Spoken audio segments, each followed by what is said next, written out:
de 2 años tuvieron que pasar para que México recupere su categoría de seguridad aérea, una categoría degradada por algunas omisiones que la autoridad internacional, especialmente la FAA de los Estados Unidos, detectó en sus auditorías. ¿Qué fue lo que nos faltó? ¿Qué hemos cumplido? Pero también la pregunta que nos hacemos y que trataremos de resolver el día de hoy es si solo es la categoría aérea el mayor reto de la industria aeronáutica mexicana. Eso y más hoy en A Fondo. Y mire, vamos rápidamente a presentar a nuestros invitados, nuestros invitados del día de hoy.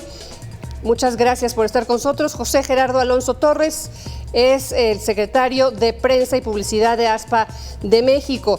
También me acompaña Juan Antonio José, columnista y académico aeronáutico.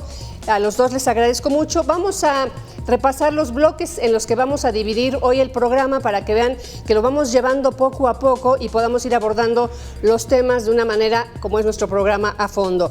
El primer tema, categorías. ¿Qué, quién y por qué? Vamos a analizar muy bien y que entienda el auditorio muy bien de qué se trata esto de las categorías de seguridad aérea. Punto número 2 en nuestro bloque, bajar y subir.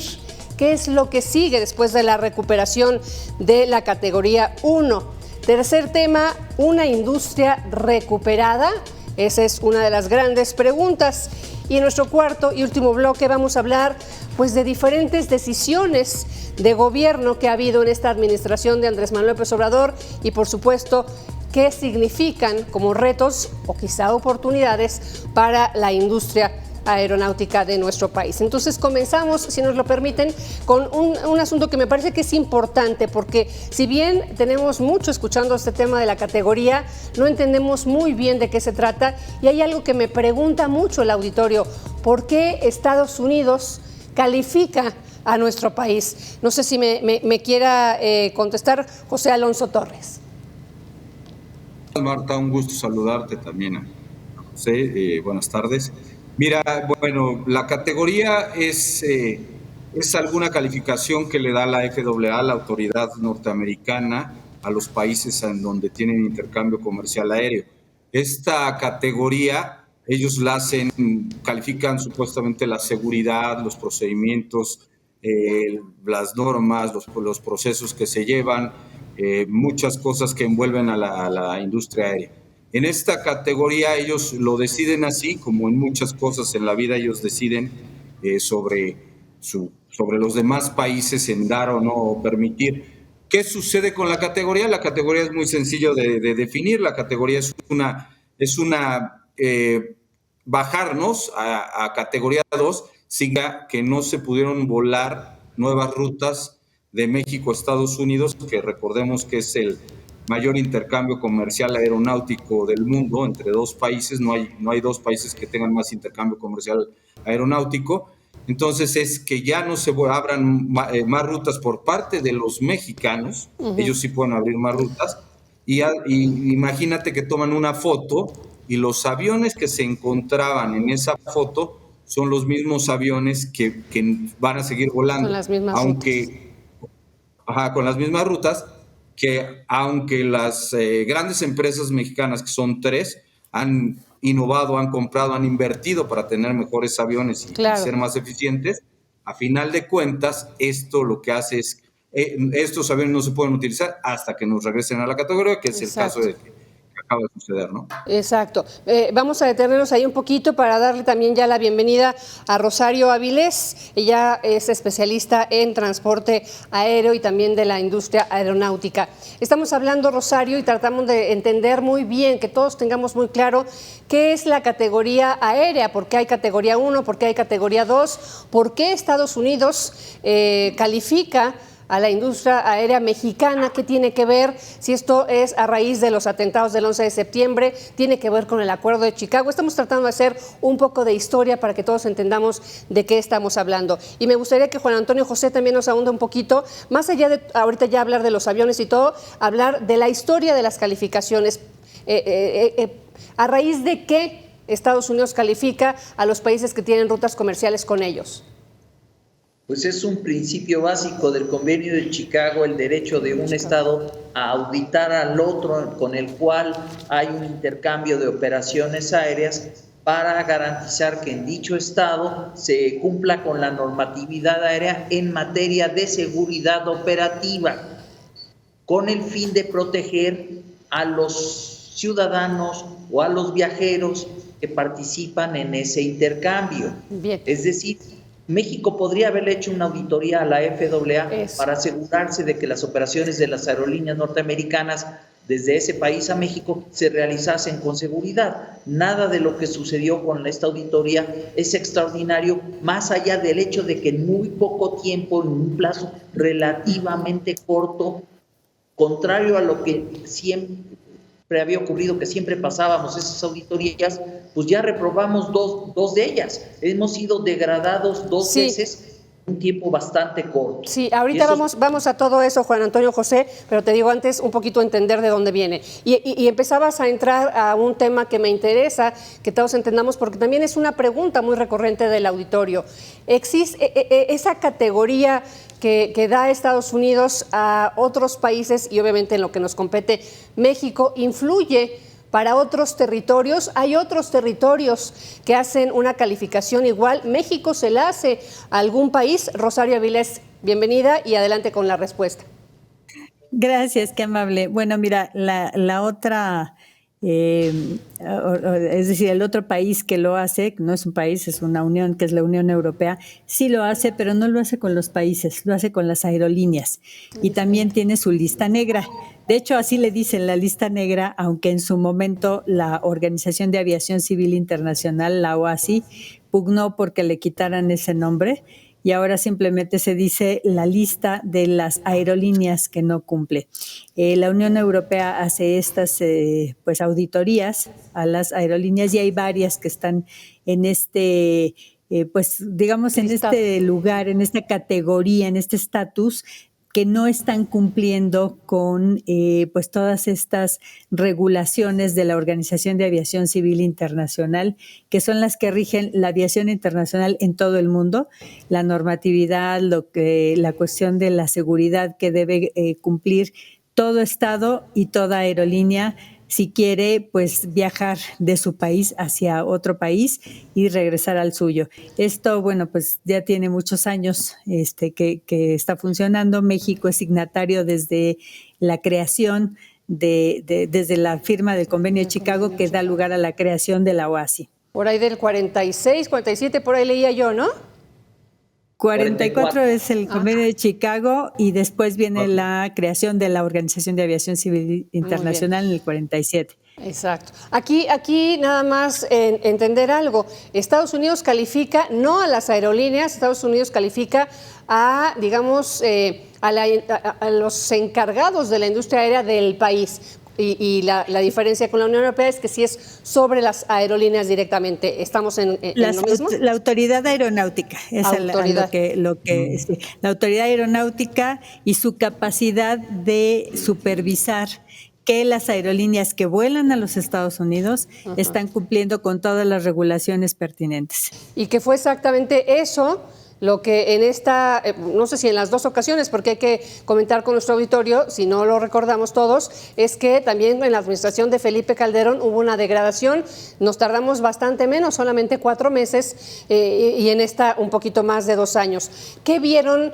qué vio la FAA en nuestro país para degradarnos de categoría? Ya no vamos a entrar de lleno a Felipe Calderón porque ya pasó, ya se recuperó, pero estamos hablando hoy de lo que pasó en el sexenio actual. José Alonso Torres, por favor. Hola, bueno, nuevamente, hola Rosario, es un gusto saludarte. Bueno, mira, ¿qué vieron?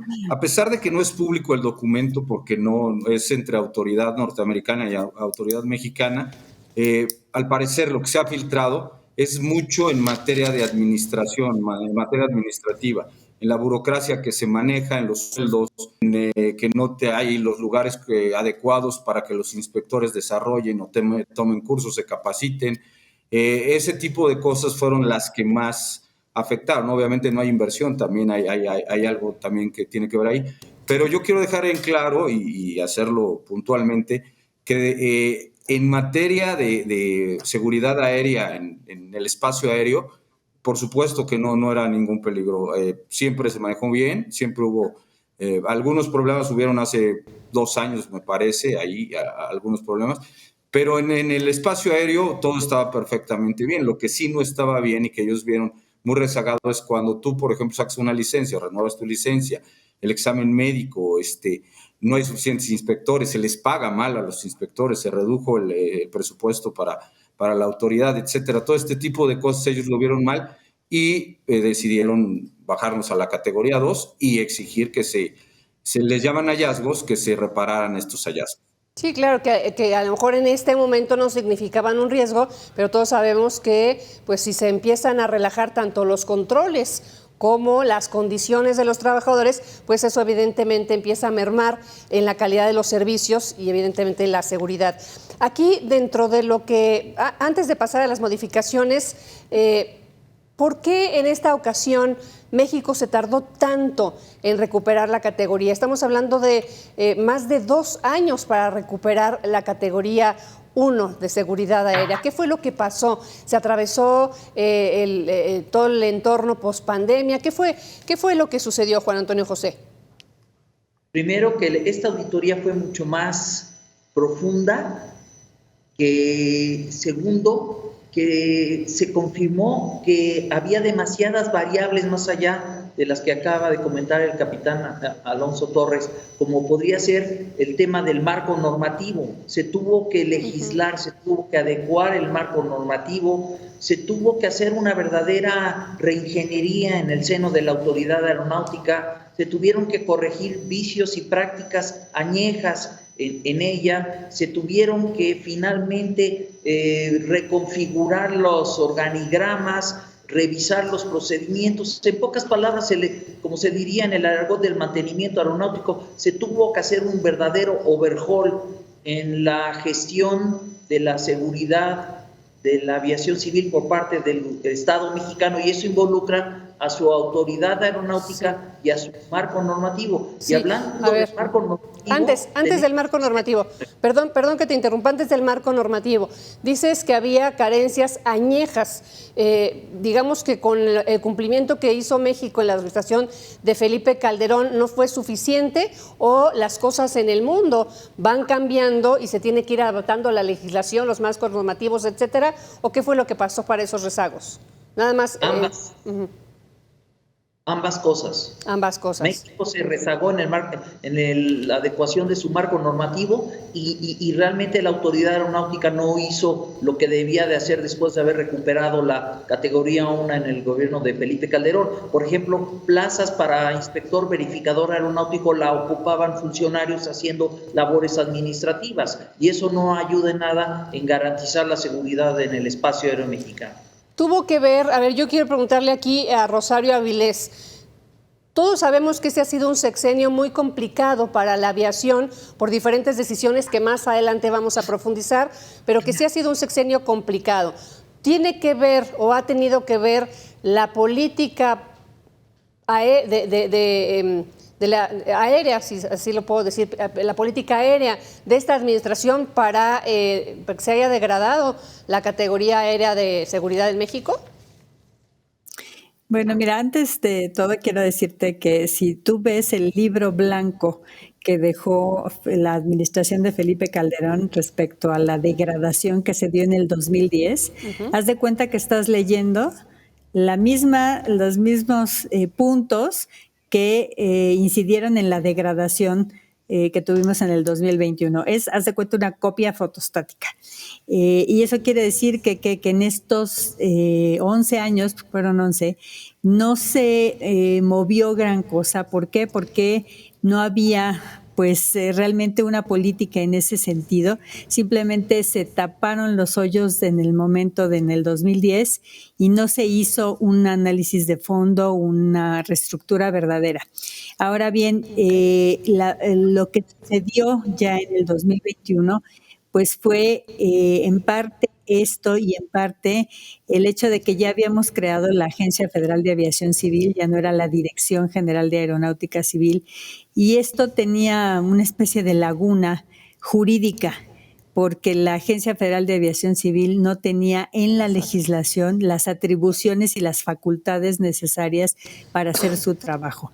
Entonces, yo creo que esto, aunado a otras consideraciones, y te comento solo una, en medio de la auditoría, cambian al director de la Agencia Federal de Aviación Civil, que era Vázquez Colmenares, y ponen a un general que la verdad era muy buena persona. Yo lo recuerdo con, la verdad, pues con gratitud, porque era una persona, vaya, muy bien intencionada, pero que no tenía la menor idea, porque era un general de la Fuerza Aérea.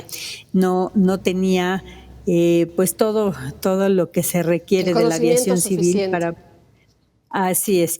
Y pues otras cosas que sucedieron en el camino, los mismos auditores decían, venimos y cada vez nos atiende una persona distinta y generalmente no habla inglés. Entonces, pues era muy difícil, ¿no? Yo creo que al final lo que está sucediendo es esa falta de política, esa falta de entendimiento de para qué sirve la aviación. Sí. Estaban pensando que era un departamento más y que no importaba. Cuando nos dimos cuenta de la importancia de la aviación civil fue cuando se empezó a tomar en cuenta verdaderamente pues esta necesidad de darle una respuesta. Ahora yo espero que verdaderamente esto nos sirva para cambiar esta visión. Sí, un poquito antes de seguir ahondando en este tema, porque me gustaría también hablar de la legislación, de las legislaciones que se cambiaron, las modificaciones que hubo tanto a la ley de aeropuertos como a la ley de aviación. Pero antes de eso, entender un poquito, y me gustaría que de ello nos explique José Alonso Torres, ¿qué perdió México en esos 2 años, 9 meses? ¿Qué nos perdimos? Porque se habla de rutas aéreas, se habla de millones de pasajeros. ¿Qué se perdió? Bueno, se perdió muchísimo dinero para empezar, muchísimos empleos, se perdió competitividad con las líneas extranjeras. Obviamente ellos tomaron más el mercado que a final de cuentas se repartía un poco más con las aerolíneas mexicanas. Perdieron la oportunidad de competir y de ser mejores a final de cuentas. Y todo esto, a final de cuentas, no nada más repercute exclusivamente en la industria aérea, porque se va hacia los empleos, se va hacia el turismo, se va hacia muchas cosas, comercio, hacia los impuestos, la recaudación de impuestos que hay, que a final de cuentas, pues yo gano, como siempre lo he dicho, yo gano mi dinero aquí en México y mi derrama económica, poca, mucha o lo que sea, la dejo aquí en el país, ¿no? En sacar un crédito hipotecario, en comprar tal vez un coche o lo que tenga que hacer.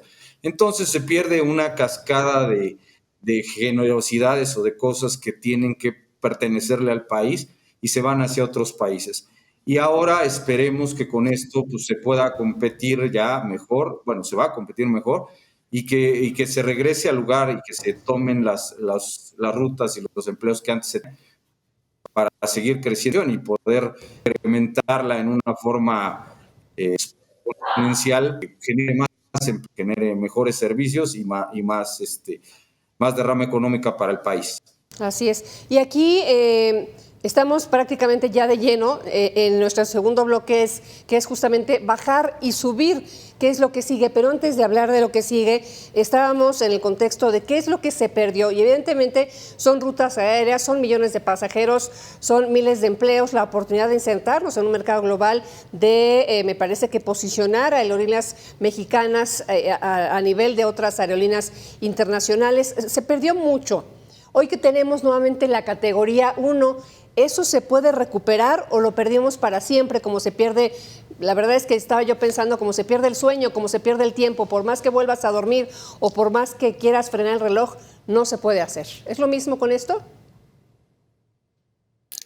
A ver, ¿para quién Rosario. Es la pregunta? Vamos, Rosario. Okay. Va. Bueno, mira, algo que perdimos sin duda fue la participación de las aerolíneas mexicanas en el mercado bilateral, porque estamos hablando de 35 millones de pasajeros de los cuales el 75% ya lo tienen las aerolíneas norteamericanas, a partir de que, bueno, ellos tenían un poquito más del 60%, hoy tienen el 75%, y en esta temporada que viene, esta que ya está a la puerta, que es empieza el 29 de octubre, vienen nuevas rutas que ya pidieron, son 19 rutas más, que pidieron las aerolíneas de Estados Unidos y que también están pidiendo más frecuencias y están ampliando su capacidad en flotas.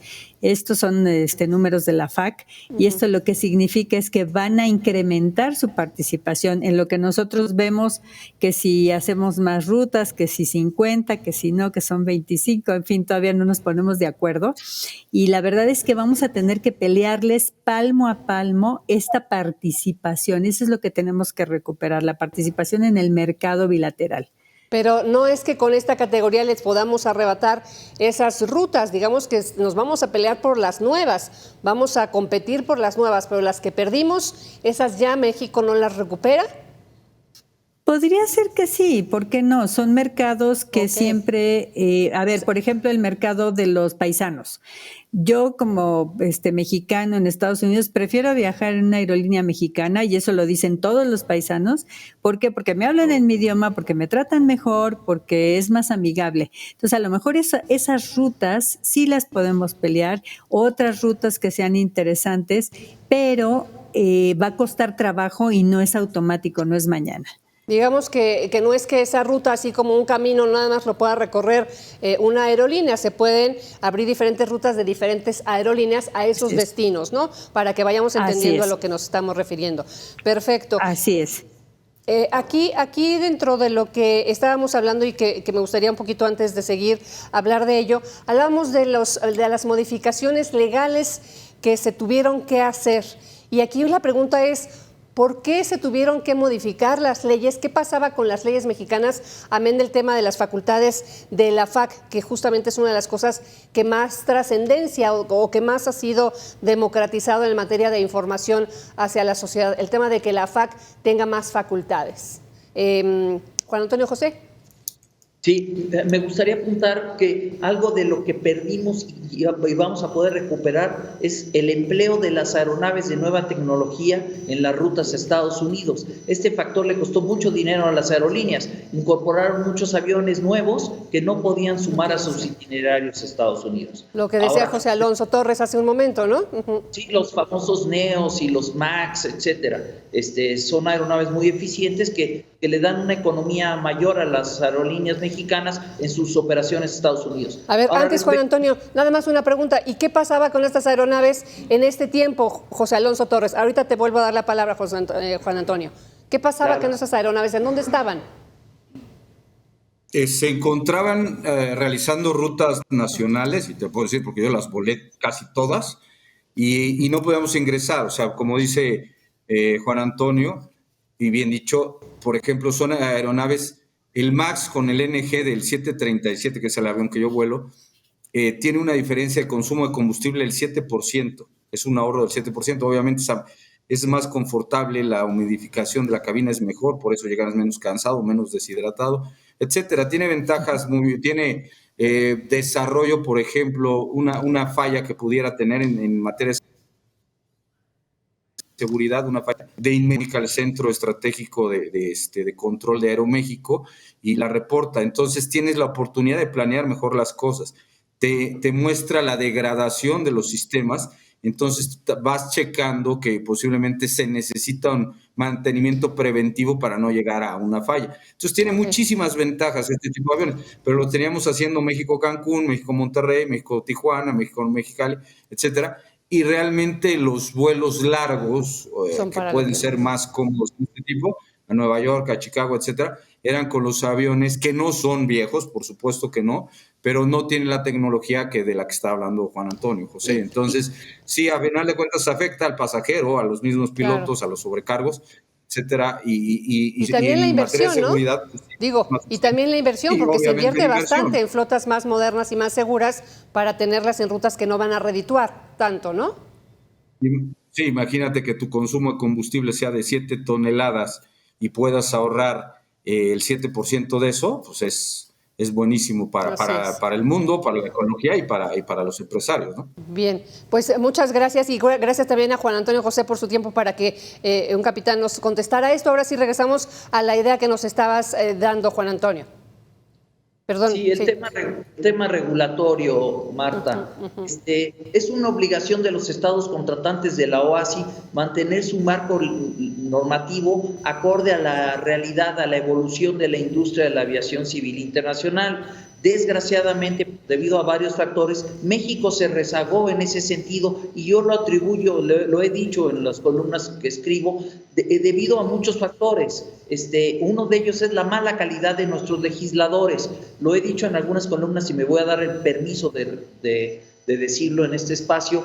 Hay, por ejemplo, un artículo en la última modificación a la Ley de Aeropuertos publicada en el Diario Oficial el 3 de mayo de ese año, el artículo 2, fracción sexta, que virtualmente impide que una aeronave de aviación general, un charter, una escuela, opere en los aeródromos designados como aeropuerto. ¿Cómo es posible? ¿No puede operar un jet ejecutivo en Toluca? ¿No puede operar un charter en el aeropuerto Felipe Ángeles? Creo que tienes toda la razón y qué bueno que se pone sobre la mesa, pero de alguna forma me parece que es algo quizá muy técnico y muy específico para poder ahondar en ello en este espacio, porque digo, aunque tenemos una hora, son temas un poco más generales, pero que hay que decirlo, hay varios puntos de esas dos leyes modificadas que están incluso en espera de ser resueltas en la Suprema Corte de Justicia de la Nación. ¿Qué pasaría si la Corte resuelve en contra de esas modificaciones y las echa para atrás? ¿Esto afectaría la categoría? Nuevamente, Rosario Avilés. Pues mira, justamente esa era una de las grandes preguntas y hay una carta que manda el Departamento del Transporte al secretario Nuño, donde le habla precisamente de este aspecto. Sin embargo, ya la última resolución que pudo ser consultada en los documentos del Departamento del Transporte de los Estados Unidos, se dice que el hecho de que la ley de aviación civil, la ley de aeropuertos que fueron aprobadas por el Senado ese dichoso día, el 28 de abril pasado, así es, el día de Jicotencatl. En este momento, en el momento en que se decide darle la categoría 1 otra vez a México, son vigentes. Entonces, digamos que la FAA, el Departamento del Transporte de los Estados Unidos dan por bueno el hecho de que en ese momento están vigentes. Ajá. Y pues si vienen a ser después impugnados y la Corte, bueno, ya son impugnados, pero si la Suprema Corte de Justicia de la Nación decidiera que no fueran vigentes por estos vicios que tuvieron en el procedimiento legislativo, de todas maneras la FAC se comprometió con la Autoridad Aeronáutica de los Estados Unidos a inmediatamente ingresar estas leyes otra vez para que se cumpla el procedimiento necesario en las cámaras necesarias, en la de diputados y después en las de senadores. Eso quedó asentado. Muy bien. ¿Sí? Pues vamos a ir a una pausa. Va a ser rápida y regresamos con nuestro siguiente bloque y nuestra pregunta. ¿Es la industria aeronáutica mexicana una industria recuperada después de la recuperación de la categoría 1? Volvemos.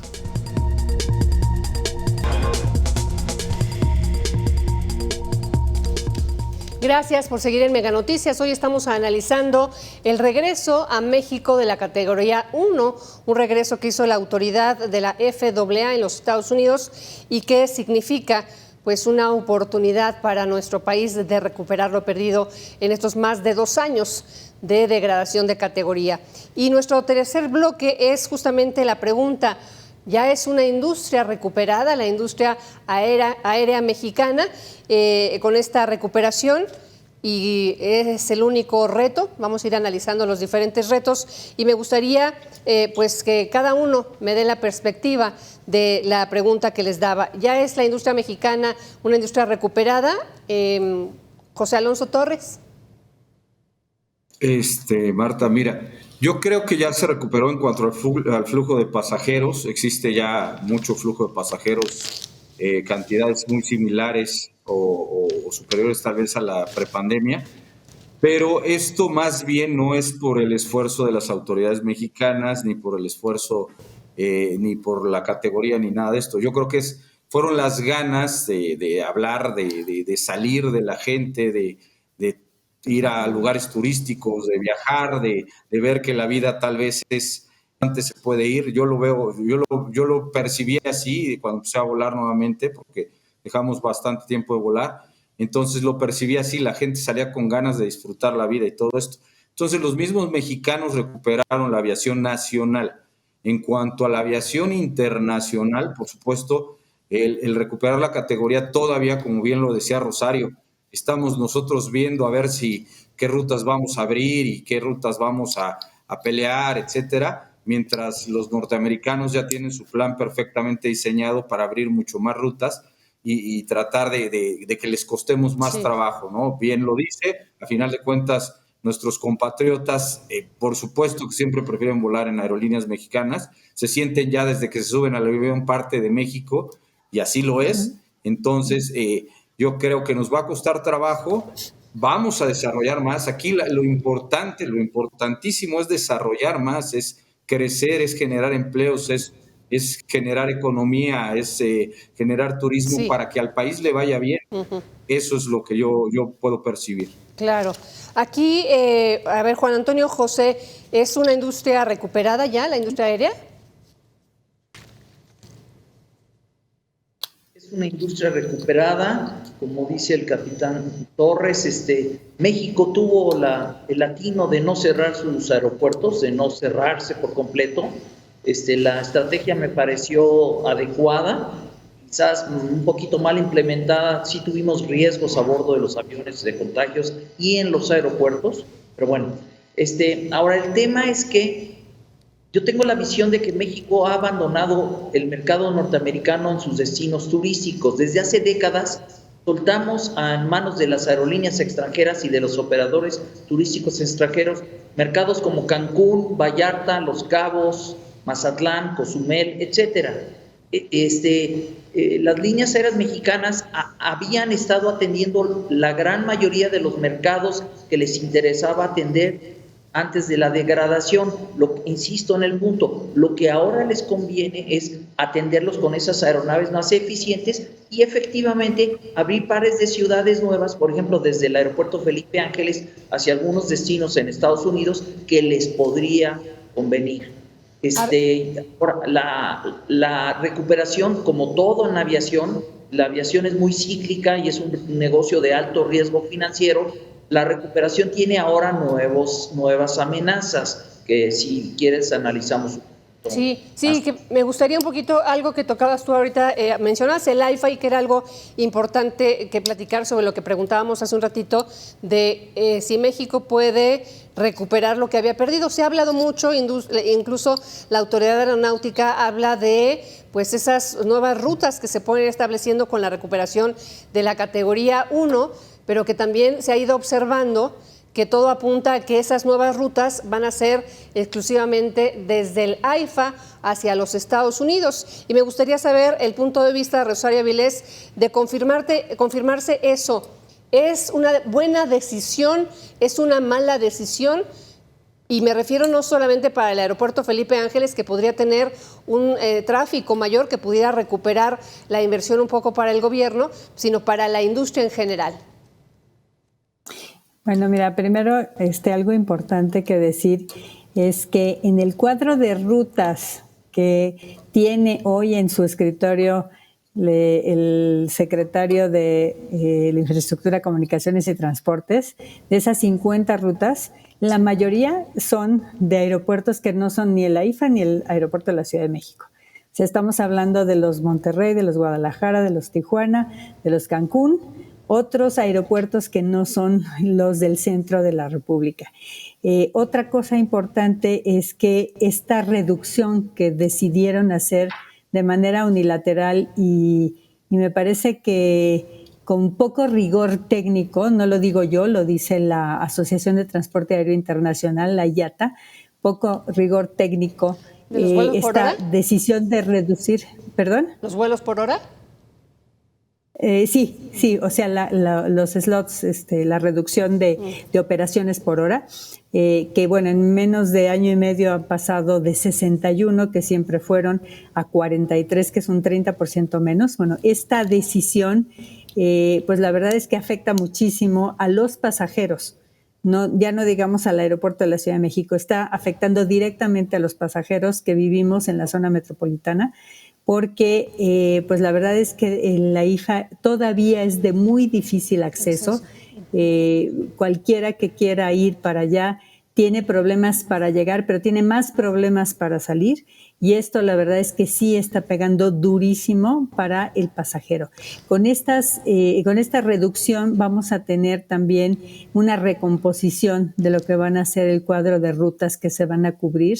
Sin duda se van a elegir aquellas rutas que sean más rentables desde el aeropuerto de la Ciudad de México, y esto le va a pegar durísimo a la aviación nacional. De la IFA sí ya hay varias decisiones de mandar vuelos. Aeroméxico, Viva Aerobús ya anunciaron esas rutas, ¿no? Volaris no, Volaris más bien está reduciendo un 4% sus rutas desde la IFA, y pues esto sí le va a pegar fuerte a esta conectividad que se quiere hacer hacia Estados Unidos. Sin duda que va a haber una recomposición. No está mal que sea Guadalajara, que sea Monterrey, que sea Vallarta y todos estos lugares, pero sí es cierto que a nuestro entorno, que es el Valle de México, sí le va a pegar. Para nosotros los pasajeros va a ser más complicado, va a haber menos rutas, y va a haber un encarecimiento. Menos va a haber opciones menos de opciones vuelos. Y va a haber, así es, y va a haber un encarecimiento de los boletos. Entonces, la verdad es que estas son una de las amenazas que vienen. Claro. Oigan, ha habido por lo menos 3 hechos preocupantes en el Aeropuerto Internacional de la Ciudad de México en materia de seguridad, más allá de lo saturado que está, de lo cansado que es estar en el aeropuerto y tener los vuelos constantemente retrasados, etcétera. Ha habido 3 incidentes pues de seguridad, algunas balaceras dentro del Aeropuerto Internacional de la Ciudad de México, o este tema del famoso, pues no polizón, porque no era su intención subirse a un avión como tal, pero que sí fue impactante ver que cualquiera se podía brincar la reja del aeropuerto y llegar a una aeronave. No sé cómo tomó el cuerpo de pilotos esto que sucedió justamente en materia de su propia seguridad, porque afortunadamente era un joven que estaba bajo los influjos presuntamente de la droga y pudo hacerlo, y no fue un terrorista. ¿Cómo lo leyeron ustedes los pilotos, José Alonso Torres? Bueno, Marta, nada más me gustaría ahondar poquito en lo que dijo Rosario, por favor, Avilés en este sentido. Mira, es perfecto lo que ella dice. En realidad, las aerolíneas van a escoger las rutas que son rentables, Cancún, Guadalajara, Monterrey, Tijuana, etcétera, y las ciudades que tienen poca conectividad o que tienen pocos pasajeros, vamos a llamar Tepic, Ciudad Victoria, Torreón, no sé, algunas otras, bueno, Torreón puede ser que no, Durango puede ser, entonces que tienen pocos pasajeros, las aerolíneas van a decir, pues no voy para allá porque definitivamente me conviene más ir para acá. Pero la conectividad nacional sí va a sufrir fuertemente si se decide reducir los slots, que esperemos que recapaciten y no lo vayan a hacer en enero, como dijeron, en enero 8, y que tomen en cuenta a todos los actores. Y en el otro sentido, bueno, pues ¿qué te puedo decir? Nosotros estamos diario en el aeropuerto y creemos que es un lugar seguro, y de repente te enteras de que hay balaceras o te enteras de que la gente se puede brincar, y puedes arrollar o un motor se puede tragar a una persona, pues dista mucho. Pero esto también es muy claro, es porque parte de lo del supuesto polizón, que como dices no fue a final de cuentas, es parte por la reducción de presupuesto que tiene el aeropuerto de la Ciudad de México. El aeropuerto de la Ciudad de México necesita tener dinero suficiente para ser manejado. Nosotros creemos que el vicealmirante Tiscareño lo ha hecho muy bien con los pocos recursos que tiene, pero definitivamente necesita más recursos para reforzar todo este tipo de situaciones y tener más cuerpos de seguridad y dar más seguridad a los pasajeros. Tú como pasajero llegas al aeropuerto y te sientes seguro, supuestamente estás seguro, pero no es así, ya lo estamos viendo. Sí. Entonces, ¿qué necesitamos? Inversión, y no es así. ¿Se está descuidando el Aeropuerto Internacional de la Ciudad de México para privilegiar el AIFA? ¿Cuál es la percepción de ustedes? A ver, Juan Antonio José.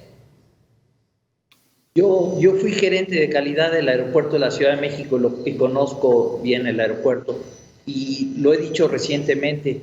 Si aplicásemos las medidas del anexo 9 de OAS y facilitación, podríamos incrementar la capacidad del AICM de forma natural. Y hay otro tema, ahondando en lo que dice el capitán Torres, quizás no es tanta más número de elementos, sino mejor calidad de los elementos que están haciendo las labores de seguridad en el aeropuerto de la Ciudad de México. Yo de repente me siento abrumado por tanto elemento de seguridad de diferentes corporaciones, mismos que realmente no los siento verdaderamente preparados para hacer su trabajo. Ahora, pues sí, pues posiblemente la intención es promover un aeropuerto que hay que reconocerlo. El AIFA es un buen aeropuerto, fue bien construido y me parece una genuina intención del Estado mexicano promover ese aeropuerto y recuperar la inversión, y por ahí puede ir la decisión. Pero al final de cuentas no hay que olvidar que el que va a mandar es el mercado, es decir, el pasajero que va a decir, me voy del AIFA, me voy de Toluca, o me voy del AICM o no voy, que en una de esas las tarifas van a llegar a esos niveles que el aerotransporte va a perder competitividad. Sí, hay que comentar con nuestro auditorio que en este momento, tengo entendido, me corregirán ustedes, si no, el aeropuerto Felipe Ángeles en este momento no es, digamos, autosustentable o autosostenible, digamos que tiene fideicomisos importantes de todo lo que son sus gastos del gobierno, es decir, nos está costando más allá de lo que costó su construcción, porque no se mantiene solo justamente por todos estos factores que decíamos ahí alrededor, y que de alguna forma coincidimos todos en que no era la opción el AIFA como un sustituto del gran aeropuerto que iba a ser Texcoco, amén del tema de la corrupción, etcétera, que se acusa, pero que finalmente sí sería conveniente para todos que se trabajara en su conectividad, digamos, su facilidad para que llegáramos los pasajeros a utilizarlo y se pudiera potencializar su desarrollo, ¿no? Pero que finalmente está costando trabajo. Y ahorita que hablábamos de la seguridad en los aeropuertos, hay mucha confusión respecto a esas corporaciones que están al interior, que dice Juan Antonio José, ya no sabemos pues cuántas corporaciones hay, de repente vemos muchos en los filtros, de repente hay demasiada gente, etcétera, pero de repente se entera uno que ahora los aeropuertos y su vigilancia van a estar a cargo pues de la Marina o de la Secretaría de la Defensa, etcétera, y entonces uno dice, ¿cómo va a funcionar? ¿Quién nos puede explicar esto? Si me alza la mano alguien. Rosario. Aquí Pepe quería, Pepe. Pues yo puedo hacer un comentario, yo creo que Pepe conoce muchísimo esta situación porque la vive diario, pero ciertamente yo he dicho en muchas ocasiones que tenemos en los hechos 3 secretarios que están metidos en la aviación: el secretario de la Defensa, el secretario de la Marina y el secretario de Infraestructura, Comunicaciones y Transportes. Y eso hace muy difícil las cosas. O sea, porque uno que es el secretario de la Defensa tiene la IFA, tiene pues casi la AFAC, la Agencia Federal de Aviación Civil, porque pues es un miembro de su cuerpo, el director y varios de los directores que vienen con él, y también pues muchos aeropuertos que se le han dado ya a la defensa.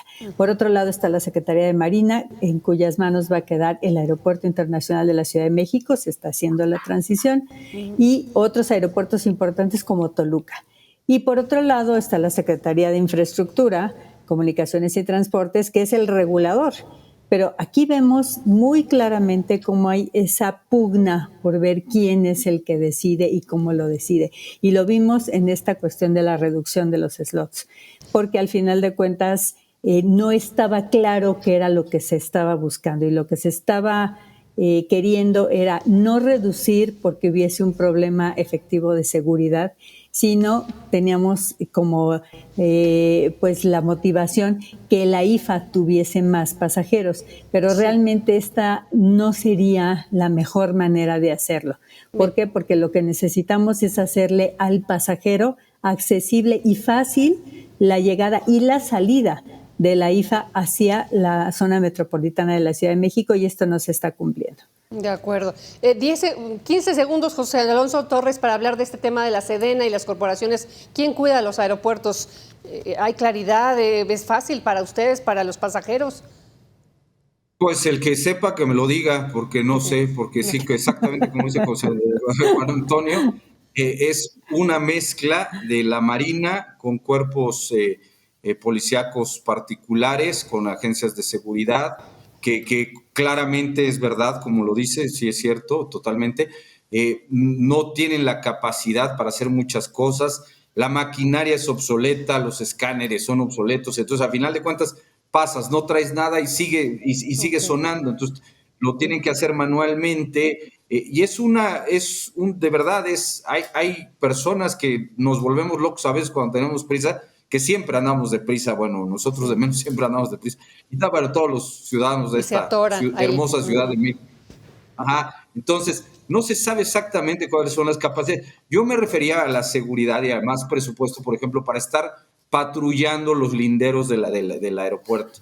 O sea, tener más gente que supervise, que haga rondines de ese tipo de cosas. Lo otro, dentro del aeropuerto, pues también es una pachanga. Ves cantidades enormes de gente uniformada, pero nadie te puede resolver nada. Lo único que están ahí es para decirte no para todo. Y nada más, después de la pausa sobre este tema, ver si en la ley de aeropuertos recientemente modificada se distribuyen las facultades y las competencias de cada una de estas corporaciones. Hacemos una pausa y volvemos.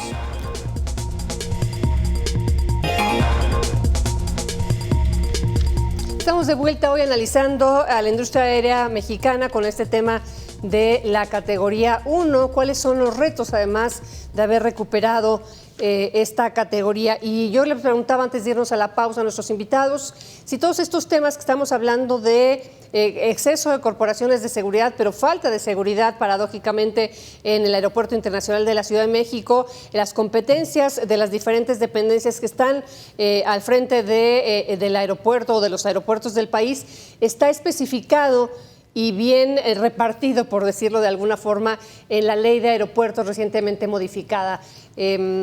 Rosario. Bueno, mira, yo creo que ahora con estos cambios que se hicieron a la ley de aviación civil, justamente se estaba buscando darle a la Agencia Federal de Aviación Civil todas las atribuciones y todas pues las funciones que debía tener esta agencia y que anteriormente estaban en manos de la Autoridad Aeronáutica, dependiente de la Secretaría de Comunicaciones y Transportes en su época, a través de la Dirección de Aeronáutica Civil. Muy bien.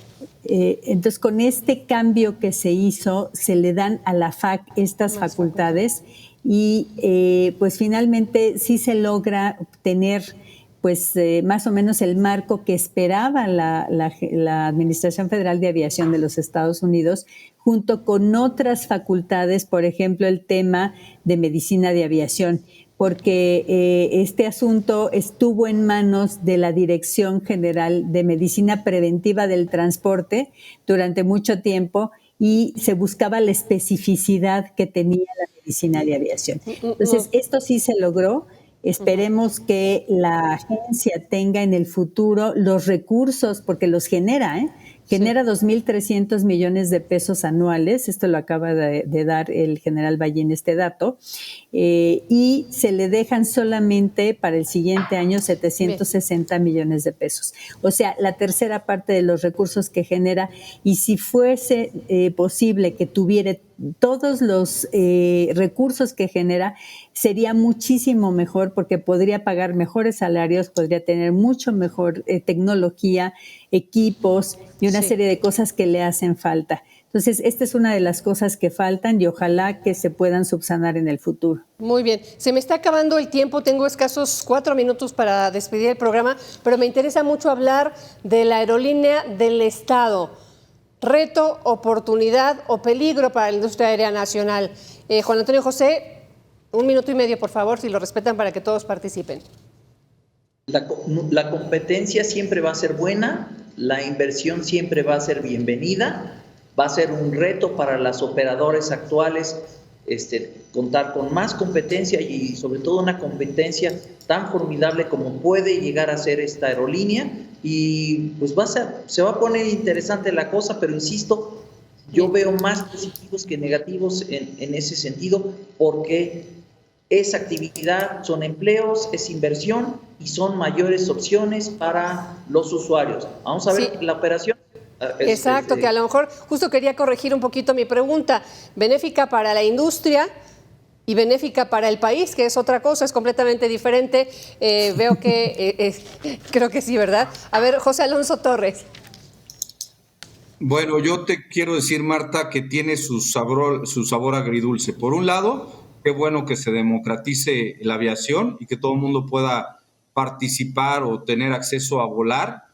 Por ahí escucho un fuerte ruido de fondo, parece que no cortaron ahí los stands, pero bueno, que qué bueno que todo el mundo pueda tener volar. El 80% de los mexicanos no vuelan, y es interesante y es bueno, y que la gente lo conozca y que vea que es el modo más seguro de viajar.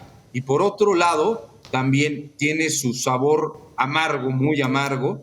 Si va a ser subsidiada y vamos a estar pagando los mexicanos con nuestros impuestos, que bien se necesitan para muchas otras cosas más, estar pagando una aerolínea que va a pagar impuestos, va a pagar turbocina, los sueldos de los pilotos o de los va a pagar la Sedena, que a final de cuentas vamos a ser nosotros. Entonces va a caber puede llegar a entrar en una competencia desleal, donde no se pueda tener competencia, y a final de cuentas va a afectar a la aviación nacional. Yo le veo más en contras que pros. De acuerdo. Rosario Avilés, por favor, minuto 10. Bueno, rápidamente yo difiero de lo que dice Juan Antonio. Estoy de acuerdo con la segunda parte de lo que dijo Pepe. La verdad es que, como dice el dicho, si no sabes a dónde vas, no importa qué rumbo lleves. Me parece que no se sabe para qué se quiere la nueva mexicana. Se está diciendo que es para conectar aquellas partes que están marginadas, lo cual no va a suceder porque el cuadro de rutas presentado es exactamente el mismo que tienen hoy las aerolíneas troncales.